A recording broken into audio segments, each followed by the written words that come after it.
जब ते उमा शैल ग्रह जाई, सकल सिद्धि संपत्ति ताह छाई। जब से माता पार्वती का जन्म हिमाचल के यहाँ पर हुआ है, तब से वहाँ पर सुख संपत्ति रिद्धियाँ सिद्धियाँ सभी वृक्ष फलीभूत होने लगे, नदियों में अमृत के समान जल बहने लगा, शीतल मंद सुगंधित वायु बहने लगी, और जहाँ जहाँ ऋषि मुनियों ने आश्रम बना लिए, हिमाचल ने उनको उचित स्थान दिया। उस समय पर्वत बहुत ही प्रकार से नए नए वृक्ष तथा पुष्प फलयुक्त हो गए। वहाँ बहुत तरह की मणियों की खानें प्रकट हो गई। पार्वती जी के घर आ जाने से पर्वत ऐसा शोभायमान हो रहा है जैसा राम भक्ति को पाकर भक्त शोभायमान होता है। उस पर्वतराज के घर नित्य नए मंगल उत्सव हो रहे हैं। इसका ब्रह्मादि यश गाते हैं। नारद समाचार सब पाए, को तो कही गिर गे हसिदाए। नारद जी ने ये समाचार पाया तो नारद जी भी अपनी वीणा लेकर नारायण नारायण नारायण करते हुए हिमाचल महाराज के यहाँ पधार गए, और हिमाचल राज ने उनका बड़ा आदर किया, चरण धोए, चरणामृत को महलों में छिड़काया। देखिए पहले की ऐसी व्यवस्थाएं होती थी, लेकिन नारद वास्तव में इतना महान चरित्र है, आपको बताएं। नारद जी जिसको मिल गए ना, किसी भी शास्त्र वेद पुराण को आप उठा लीजिए, जिसको नारद जी मिल गए और नारद जी ने जिसको रास्ता बता दिया, उसको भगवान पक्का मिले हैं जी। पार्वती को मुनि के चरणों में शीश नवाया और कहा कि प्रभु इसके बारे में थोड़ा बतलाइए।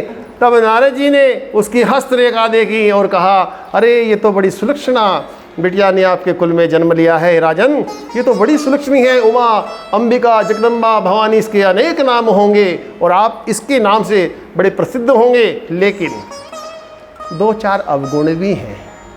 जहाँ फूल होते हैं कांटे भी होते हैं। वो क्या है? अब इसको जो पति मिलेगा, इसको जो पति मिलेगा वो जोगी होगा, भगवान से जुड़ा हुआ। जोग मैंने जुड़ना, जोगी मैंने जो जुड़ा हुआ है भगवान से। जटिल, जटा धारण करने वाला होगा। अकाम, कोई कामना नहीं होगी उसके पास, निष्काम। और नगन अमंगल वेश, वस्त्र धारण करने वाला नहीं होगा। हाँ जी, ऐसा स्वामी इसको मिलेगा, ऐसी इसके हाथ में रेखा पड़ी हुई है। नारद मुनि की वाणी सुनकर उसको हृदय में सत्य जानकर पति पत्नी हिमवान और मैना को दुख हुआ और पार्वती जी प्रसन्न हुई। पार्वती जी तो समझ रही है कहाँ बोल रहे हैं। नारद जी ने भी इस रहस्य को नहीं जाना, गुरु जी ने भी नहीं जाना, देखो है ना, क्योंकि सबकी बाहरी दशा एक सी होने पर भी भीतरी समझ भिन्न भिन्न होती है। सारी सखियाँ पार्वती, पर्वतराज, हिमवान और मैना सभी के शरीर पुलकित हो रहे थे और सभी के नेत्रों में जल भरा था। देवऋषि के वचन असत्य नहीं हो सकते, देवऋषि के वचन असत्य नहीं हो सकते, इतना सबको पता है। यह विचार कर पार्वती जी ने उन वचनों को हृदय में धारण कर लिया।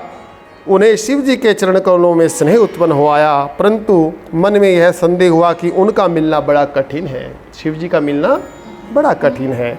अवसर ठीक न जानकर उमा ने अपने प्रेम को छिपा लिया और फिर वे सखी की गोद में जाकर बैठ गई। देवऋषि की वाणी झूठी नहीं होगी, यह विचार कर हिमवान, मैना और सारी चतुर सखियाँ चिंता करने लगी। फिर हृदय में धीरज धरकर पर्वतराज ने कहा, हे नाथ, कहिए अब क्या उपाय किया जाए। तो ठीक है, आपने जो कहा है बिल्कुल सत्य है, इसका कोई उपाय भी तो बताओ ना। हाँ, कह मुनि से हिमवंत सुनु, जो विधि लिखा लीलार, देव दनुज नर नाग मुनि को न मेटन, कोई नहीं उसे मेट सकता। लेकिन तो भी एक उपाय बताता हूँ, यदि देव सहायता करे तो वह सिद्ध हो सकता है। उमा को वर तो निसंदेह ऐसा ही मिलेगा जैसा मैंने कहा है, ऐसा ही मिलेगा, इसमें कोई संदेह नहीं। परंतु मैंने वर के जो जो दोष बतलाए हैं, मेरे अनुमान से वे सभी शिवजी में हैं। यदि शिवजी के साथ विवाह हो जाए तो दोषों को भी सब लोग गुणों के समान ही कहेंगे। जैसे विष्णु भगवान शेषनाग की सैया पर सोते हैं तो पंडित लोग भी उनको कोई दोष नहीं लगाते। सूर्य और अग्नि अच्छे बुरे सभी रसों को भक्षण करते हैं, परंतु उनको कोई बुरा नहीं कहता। गंगा जी में शुभ अशुभ सभी जल बहता है, पर कोई उसे अपवित्र नहीं कहता। सूर्य, अग्नि और गंगा जी की भांति समर्थ को कोई दोष नहीं है। शिव जी तो समर्थ है, तो यदि उनके साथ विवाह हो जाएगा, ये जो अवगुण है, दुर्गुण है, वो भी गुण हो जाएंगे। तो यदि मूर्ख मनुष्य ज्ञान के अभिमान से इस प्रकार होड़ करते हैं तो वे कल्प भर के लिए नरक में पड़ते हैं। भला कहीं जीव भी ईश्वर के समान हो सकता है? गंगा जल से भी बनाई हुई मदिरा को जानकर संत लोग कभी उसका पान नहीं करते, पर वही गंगा जी में मिल जाने पर जैसे पवित्र हो जाती है, ईश्वर और जीव में वैसा ही भेद है। शिव जी सहज ही समर्थ हैं, क्योंकि वे भगवान हैं, इसलिए इस विवाह में सब प्रकार कल्याण है। परंतु महादेव जी की आराधना कठिन है, फिर भी क्लेश अर्थात तप करने से वे बहुत जल्द संतुष्ट हो जाते हैं। जो तपु करे कुमारी तुम्हारी, भाव्यु मेटि सकई त्रिपुरारी, यद्यपि बर अनेक जग माही, यही कह शिव तजी दूसर नाई। यदि तुम्हारी कन्या तप करें तो त्रिपुरारी महादेव जी होनहार को मिटा सकते हैं। यद्यपि संसार में वर अनेक हैं, पर इसके लिए शिव जी को छोड़कर दूसरा वर नहीं है। शिव जी वर देने वाले, शरणागतों के दुख का नाश करने वाले, कृपा के समुद्र और सेवकों के मन को प्रसन्न करने वाले हैं। शिव जी की आराधना किए बिना करोड़ों योग और जप करने पर भी वांछित फल नहीं मिलता। अस कही नारद सुमिरी हरि, गिरजहि दीन आशीष, हो ही है कल्याण अवसन से तजहु गिरीश। ऐसा कहकर भगवान का स्मरण करके नारद जी ने पार्वती जी को आशीर्वाद दिया और कहा कि हे पर्वतराज, तुम संदेह का त्याग कर दो, अब इसका कल्याण ही होगा। पार्वती जी को आशीर्वाद दिया अर्थात पार्वती जी को ज्ञान दे चुके हैं, क्योंकि ये छिपक है, पूरी बातें विस्तार से नहीं है रामचरितमानस में भी, क्योंकि इसकी कथाएं फैली हुई हैं। हाँ, कहीं थोड़ा सा अंश मिलेगा, जैसे एक बीज है ना, उस बीज को फिर आप रोगो पूरा वृक्ष बनेगा, तब आपको पूरा दर्शन होगा उसका। ऐसे कथाएं हैं। यूँ कहकर नारद मुनि ब्रह्मलोक को चले गए। अब आगे जो चरित्र हुआ उसे सुनो। पति को एकांत में पाकर मैना ने कहा, हे नाथ, मैंने मुनि के वचनों का अर्थ ठीक से नहीं समझा। जो हमारी कन्या के अनुकूल घर वर कुल हो तो विवाह कीजिए, नहीं तो लड़की चाहे कुंवारी ही रहे। मैं अयोग्य वर के साथ इसका विवाह नहीं करना चाहती, क्योंकि हे स्वामीन, पार्वती मुझको प्राणों के समान प्यारी है। यदि पार्वती के योग्य वर न मिला तो लोग कहेंगे कि पर्वत स्वभाव से ही जड़ मूर्ख होते हैं। हे स्वामी, इस बात को विचार कर ही विवाह कीजिएगा, जिससे फिर पीछे हृदय में संताप ना हो। इस प्रकार कहकर मैना पति के चरणों पर मस्तक रखकर गिर पड़ी। तब हिमवान ने प्रेम से कहा, चाहे चंद्रमा से अग्नि प्रकट हो जाए, पर नारद जी के वचन झूठे नहीं हो सकते। बिल्कुल जानते हैं, कन्फर्म है। हे प्रिय, सब सोच छोड़कर श्री भगवान का स्मरण करो। जिन्होंने पार्वती जी को रचा है वे ही इसका कल्याण भी करेंगे, चिंता मत करो। अब यदि तुम्हें कन्या पर प्रेम है तो जाकर उसे यह शिक्षा दो कि वह ऐसा तप करे जिससे शिव जी मिल जाए। ऐसा तप करे, दूसरे उपाय से यह क्लेश नहीं मिटेगा। नारद जी के वचन रहस्य से युक्त और सकारण हैं, और शिव जी समस्त सुंदर गुणों के भंडार हैं। यह विचार कर तुम मिथ्या संदेह छोड़ दो, शिव जी सभी तरह से निष्कलंक हैं। पति के वचन सुन मन में प्रसन्न होकर मैना उठकर तुरंत पार्वती जी के पास गई। पार्वती जी को देखकर उनकी आंखों में आंसू भर आए। उसे स्नेह के साथ गोद में बैठा लिया, फिर बार बार उसे हृदय से लगाने लगी। प्रेम से मैना का गला भराया। कुछ कहा नहीं जाता। जगत जननी भवानी जी तो सर्वज्ञ ठहरी। माता के मन की दशा को जानकर वे माता को सुख देने वाली कोमल वाणी बोली कि माँ सुन, मैं तुझे सुनाती हूँ। मैंने एक ऐसा स्वप्न देखा है कि मुझे एक सुंदर गौरवर्ण श्रेष्ठ ब्राह्मण ने ऐसा उपदेश दिया है। हे पार्वती, नारद जी ने जो कहा है उसे सत्य समझकर तू जाकर तप कर। फिर यह बात तेरे माता पिता को भी अच्छी लगी, तब सुख देने वाला और दुख दोषों का नाश करने वाला है।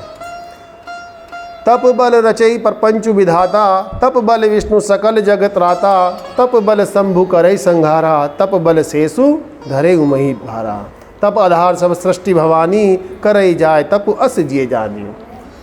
तप के बल से ही ब्रह्मा जी संसार को रचते हैं, तप के बल से ही विष्णु जी इसका पालन करते हैं, और तप के बल से ही भगवान शंभु रुद्र रूप से जगत का संहार करते हैं।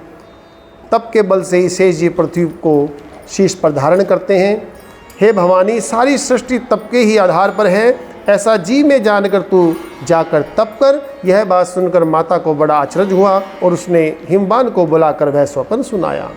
माता पिता को भी बहुत तरह से समझाकर बड़े हर्ष के साथ पार्वती तप करने के लिए चली। प्यारे कुटुंबी पिता माता सब व्याकुल हो गए, किसी के मुख से बात नहीं निकलती। वेद शिरा मुनि आए तब सबई कहा समुझाए, पार्वती महिमा सुनत रहे प्रबोध ही जाए। तब वेद शिरा मुनि ने आकर सबको समझाकर कहा, पार्वती जी की महिमा सुनकर सबको समाधान हो गया। फिर यहाँ पर देखिए मुनि आए, वेद शिरा मुनि, है ना। और मुनि लोग ही देखो पहले समाधान करते थे, है ना। आप देखेंगे सुनेंगे आगे रामचरितमानस में। प्राणपति शिवजी के चरणों को हृदय में धारण करके पार्वती जी वन में जाकर तप करने लगी। पार्वती जी का अत्यंत सुकुमार शरीर तप के योग्य नहीं था, तो भी पति के चरणों का स्मरण करके उन्होंने सब भोगों को छोड़ दिया।